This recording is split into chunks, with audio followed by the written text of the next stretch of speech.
हरे कृष्णा, सबको राधे राधे। आज हम रसिक पागल जी बाबा का, जो वृंदावन के भजन सम्राट थे, उनका जीवन परिचय पढ़ेंगे। उन्होंने लिखा है कि जिस मोड़ पर हम तुम मिले, मुँह मोड़ कर तुम चल दिए, अरमान दिल में रह गए, यूँ छोड़ कर तुम चल दिए। शीशे सा नाजुक दिल मेरा यूँ तोड़ कर तुम चल दिए, हमसे ये रिश्ते प्यार के यूँ जोड़ कर तुम चल दिए। तो आज हम पागल बाबा का, जो बहुत ज़्यादा प्रसिद्ध गायक, संगीतकार और भजन विख्यात, विश्वविख्यात थे, ऐसे भक्त, ऐसे संत का हम आज जीवन परिचय पढ़ेंगे। वृंदावन को बिहारी जी का हृदय स्थल बताते थे रसिक पागल जी महाराज। हजारों श्रोताओं के मन में यह जिज्ञासा रहती है कि पागल रसिक बाबा जो है वो कहाँ से संगीत उन्होंने शिक्षा ली, कैसे वो वृंदावन पहुँचे, कैसे रिक्शा चलाते चलाते आज वो विश्वविख्यात भजन गायक बन गए। एकांत में रहने वाले यह पागल बाबा केवल बिहारी जी और राधा रानी का गुणगान करते हैं। पागल बाबा को भारत में ही नहीं बल्कि विदेशों में भी बहुत सुना जाता है। पागल बाबा को भजनों की दुनिया का सरताज कहा जाता है, जिनके सानिध्य में रहकर कई भजन गायकों ने अपना जीवन की शुरुआत की, जिनमें से प्रमुख नाम आप सब जानते हैं। बाबा चित्र विचित्र जी महाराज, बाबा हाउ बिलाऊ जी महाराज, मदना पागल, धसीका पागल जी। बाबा का जन्म स्थान बाबा श्री धाम वृंदावन ही रसिक पागल बाबा जी का जन्म स्थान है और श्री धाम वृंदावन में स्थित श्री गिरिराज के पास एक गांव में उनका पुश्तैनी निवास स्थान है।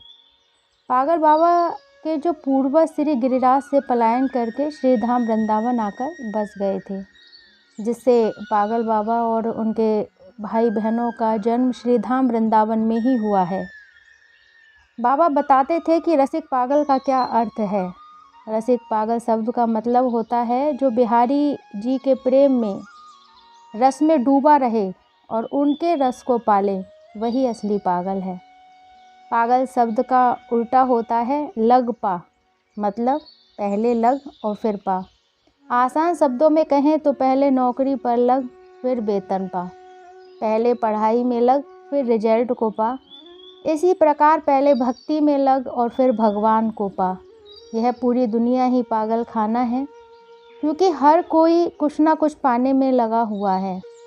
कोई धन पाने में लगा हुआ है, कोई इज्जत पाने में लगा हुआ है, तो कोई नाम यश पाने में लगा हुआ है, लेकिन ये सब झूठे पागल हैं। सच्चा पागल वही है जो बिहारी जी के प्रेम रस में डूबा है और उनके रस को पाने में लगा हुआ है। पागल बाबा जी कहते हैं कि अगर पागलपन में जरा भी होशियारीपन आ गया तो ठाकुर जी उससे दूर होते चले जाते हैं, क्योंकि भक्ति का रंग ऐसा ही है जो भक्त को बावरा और पागल बना देता है। पर शर्त यही है कि भक्ति सच्ची होनी चाहिए। चतुर चालाकों से ठाकुर जी हमेशा दूर ही रहते हैं तथा भोले भाले सीधे साधे दीनों से प्रभु बहुत प्यार करते हैं। बाबा का नाम रसिक पागल कैसे पड़ा, इस बारे में बाबा बताते हैं कि जब रसिक पागल बाबा से पूछा गया कि उनका नाम रसिक पागल कैसे पड़ा, तो बाबा कहते हैं कि तुलसी तुलसी सब कहें, तुलसी बन की घास, जब होई कृपया राम की तो हो गए तुलसीदास। मैं तो एक बहुत ही साधारण जिंदगी से जी रहा था और विषय विकारों में फंसा हुआ एक तुच्छ जीव था, लेकिन अचानक मुझ पर एक महानुभाव की कृपया दृष्टि पड़ी, जो मेरे गुरुदेव सरकार हैं। उन्होंने मुझे मेरी दुख भरी ज़िंदगी से उठाकर इस सुख के सागर में डुबो दिया, वरना मुझे कौन जानता था और मुझे कौन पूछने वाला था। यह तो मेरे गुरुदेव सरकार और बाके बिहारी जी की ही कृपया थी। उन्होंने आज मुझे सच्चा पागल ही बना दिया है। बाबा रसिक पागल जी कहते हैं कि जब उन्हें अपने गुरुदेव का सानिध्य प्राप्त हुआ था, तब उनके गुरुजी उन्हें रसिक दास नाम दिया था और धीरे धीरे साधारण बोलचाल की भाषा में लोग और भी उपनामों से बाबा को बुलाने लगे। जैसे रसिका, रसिके, रसिक बिहारी आदि।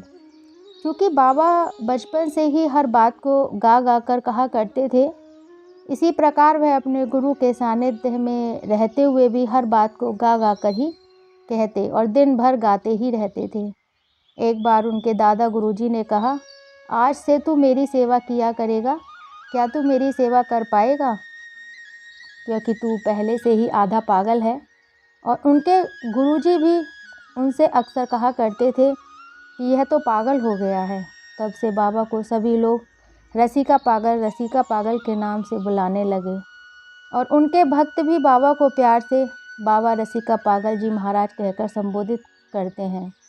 बाबा कहते हैं कि पागल बनने में ही बड़ा आनंद है। दुनिया का हर व्यक्ति अपने आप को भूलकर कुछ पाने में लगा है, इसलिए मैं कहता हूँ कि मैं दुनिया की नज़र में पागल हूँ और दुनिया मेरी नज़र में पागल है।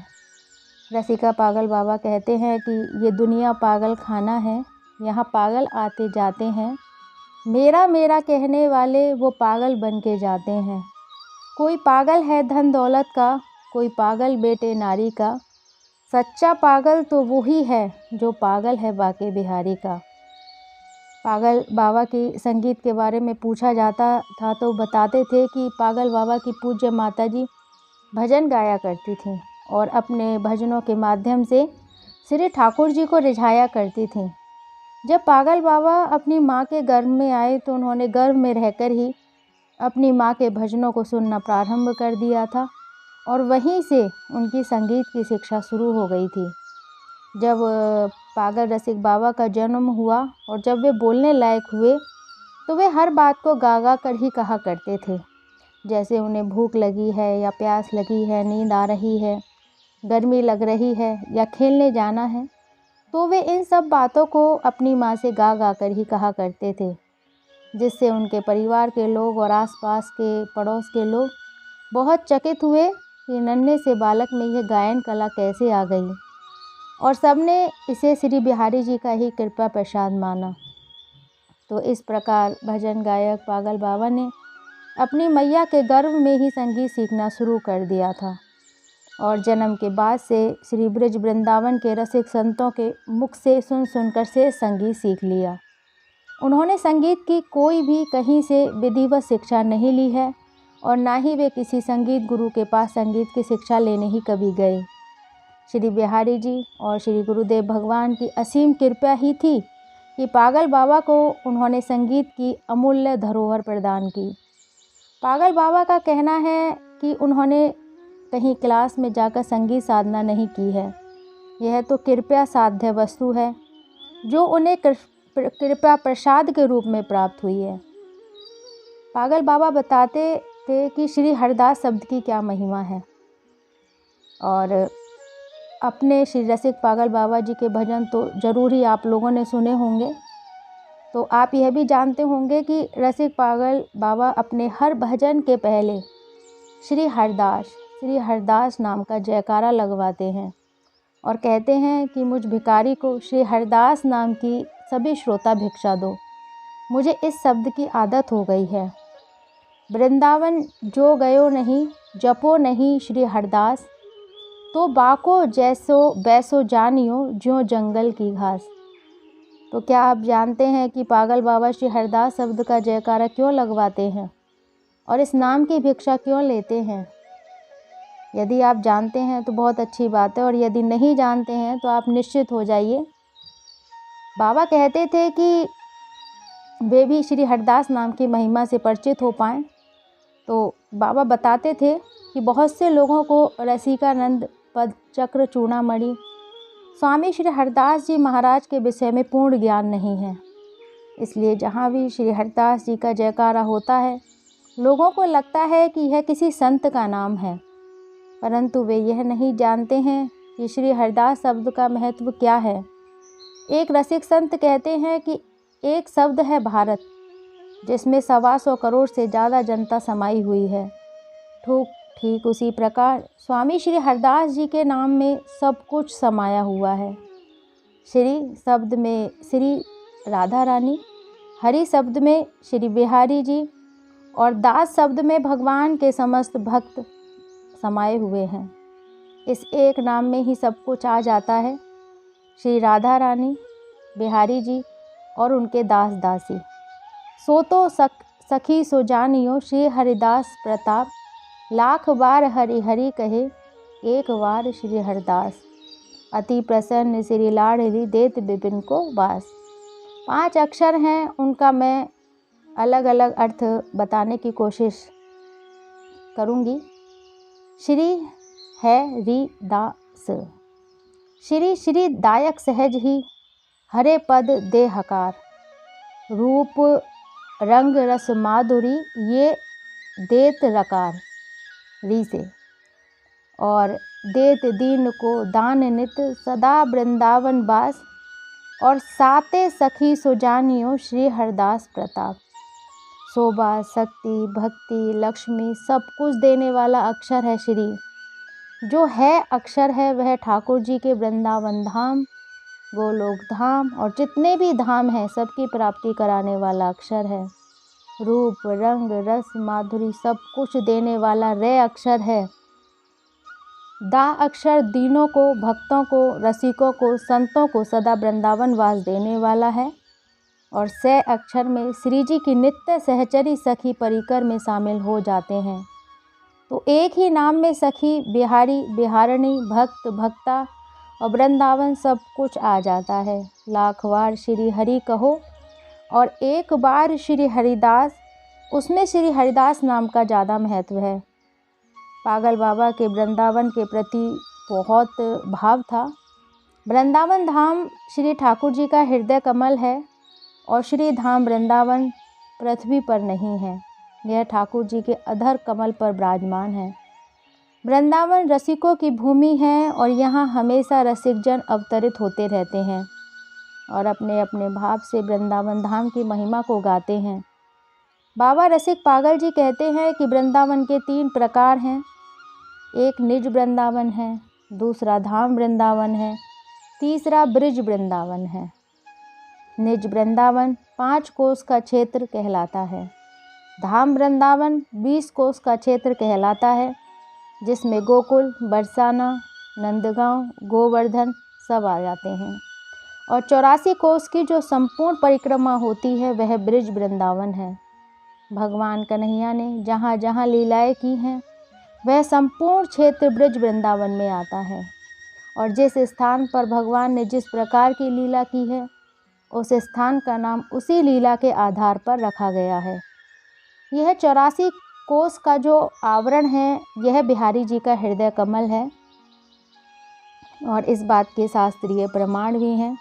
बाबा रसिक पागल जी बताते हैं कि जब हिरण्याक्ष पृथ्वी को समुद्र में लेकर चला गया था तब भगवान विष्णु ने 12 अवतार लेकर हिरण्याक्ष का संहार किया और पृथ्वी को समुद्र से बाहर लेकर आए थे तथा पृथ्वी का कल्याण किया था। उस समय पृथ्वी ने समुद्र से बाहर आकर श्री धाम वृंदावन को देखा और आश्चर्य के भाव से श्री नारायण से पूछा कि यह क्या है। मैं तो रसातल में चली गई थी, तो यह क्षेत्र कहाँ बसा है। तब श्री ठाकुर जी ने कहा कि यह श्री धाम वृंदावन है जिसे मैंने अपने हृदय पर बसाया है। इसलिए श्री वृंदावन धाम की महिमा का जितना वर्णन किया जाए उतना ही कम है। बाबा के बहुत ज़्यादा प्रसिद्ध भजन भी थे और बाबा जिस भजन को अपने श्रीमुख से गा दिया करते थे, यूँ कहें कि वो प्रसिद्ध हो जाया करते थे। बाबा के कुछ भजन हैं जैसे करुणामयी कृपयामयी मेरी दयामयी राधे, मेरा दिल तो दीवाना हो गया मुरली वाले तेला, मैं रटूंगी तेरो नाम राधा रानी, कान्हा की दीवानी बन जाऊंगी, बरसाने की राधा श्री राधा श्री राधा श्री राधा। ऐसे बाबा के एक नहीं अनगिनत भजन सुप्रसिद्ध हैं। और बाबा का जो शरीर है वो 6 दिसंबर 2021 को पूर्ण हुआ और बाबा सदा के लिए निकुंज में प्रवेश कर गए। ऐसे थे हमारे रसिक पागल बाबा। ज़्यादा बहुत कुछ जानकारी रसिक पागल बाबा के बारे में नहीं है। जितनी जानकारी जुटा पाई हूँ उतनी ही मैं यहाँ हम सब श्रवण कर पा रहे हैं। तो आज की श्रृंखला में मैं रसिक पागल बाबा के श्री चरणों में प्रणाम करती हूँ और आज का जो भक्त चरित्र है वो यहीं विश्राम लेता है। हरे कृष्णा, राधे राधे।